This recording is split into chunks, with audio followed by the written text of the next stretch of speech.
Okay. Hi, I'm Gary Smith, and I'd like to show you a map of South Carolina. I live in Greenville, South Carolina, which is here, but I'd like to talk to you this afternoon about the South Carolina Lowcountry. South Carolina Lowcountry starts about it's west of Myrtle Beach, which is about here's where it starts, and then runs down the coast of South Carolina to the state of Georgia.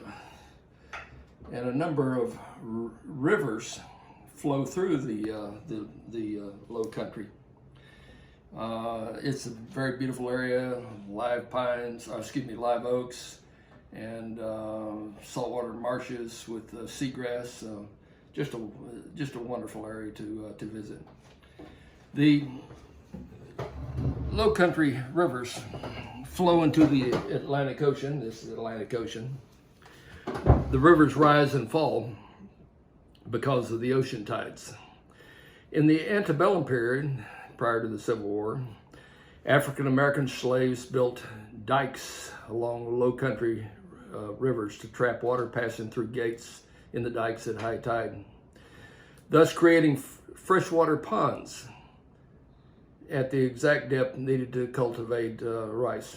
And what's so absolutely amazing is that if you see some of these rivers, the banks of some of these rivers, you can actually see these ancient dikes, some of them 200 and 300 years old. Absolutely incredible. For the purpose of this assignment, I'm creating a fictitious South Carolina nonprofit corporation to be known as Lowcountry Slave Quarters Preservation, Inc. The purpose of the fictitious nonprofit is to raise funds by grants in order to locate, survey, and preserve African American slave quarters, particularly in historic low country rice cultivation areas. Also, side projects would be to locate, survey, and preserve slave cemeteries.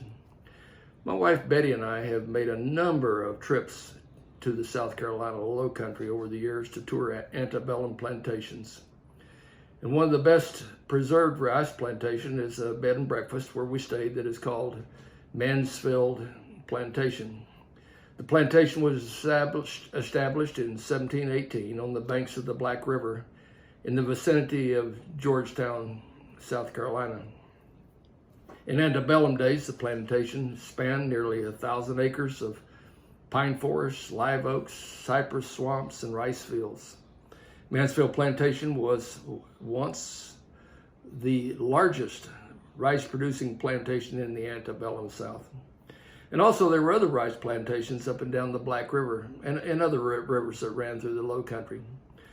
The rice plantations exported rice to Europe during the 18th and 19th century.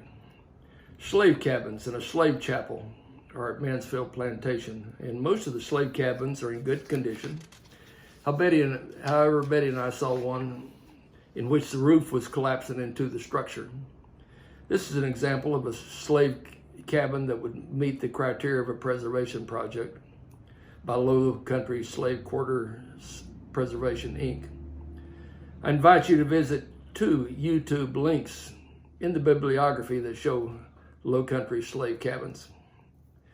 A review of the grant writing links in Module 7 indicate that the National Society of the Daughters of the American Revolution, DAR, would be a viable source of funding for Low Country Slave Quarters Preservation, Inc.